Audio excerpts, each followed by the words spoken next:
monsieur. Marine Le Pen n'a jamais été autant en capacité de pouvoir gagner une élection présidentielle. Elle arrive aujourd'hui à un niveau d'intention de vote qui est élevé.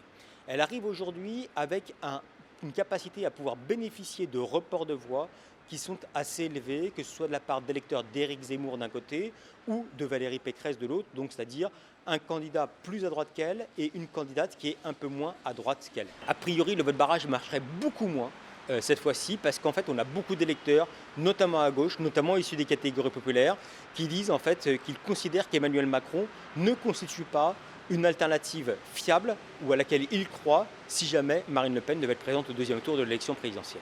Aujourd'hui, les électeurs de gauche considèrent qu'il est trop de droite. Aujourd'hui, les électeurs de gauche entendent les messages qui sont des messages d'ordre politique, d'ordre économique, mais qui parlent à leurs yeux plutôt à la droite qu'à la gauche. Donc c'est effectivement un enjeu pour le président de la République d'arriver à assurer la gauche sur la norme sociale d'un côté, mais également sur la capacité à pouvoir garantir une partie du pouvoir d'achat, notamment à l'égard des catégories populaires.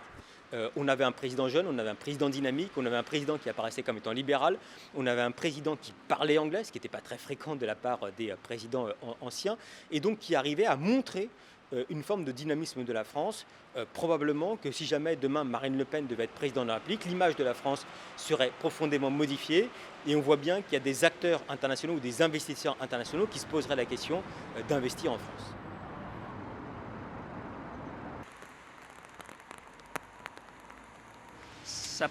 Son parti commence à s'inquiéter par rapport à la montée de Marine Le Pen. Voilà. Mais franchement, au début, pour moi, il était sûr de gagner. Hein.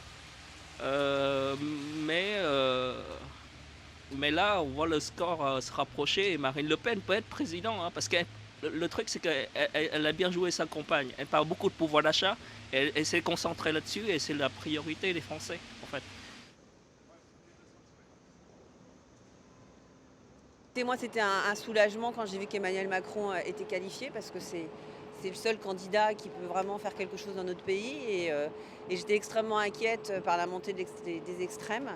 Donc Macron 50 plus, oui, hein, il y a que lui qui peut nous sortir de là. Et il a montré déjà toutes ses qualités diplomatiques avec la guerre en Ukraine.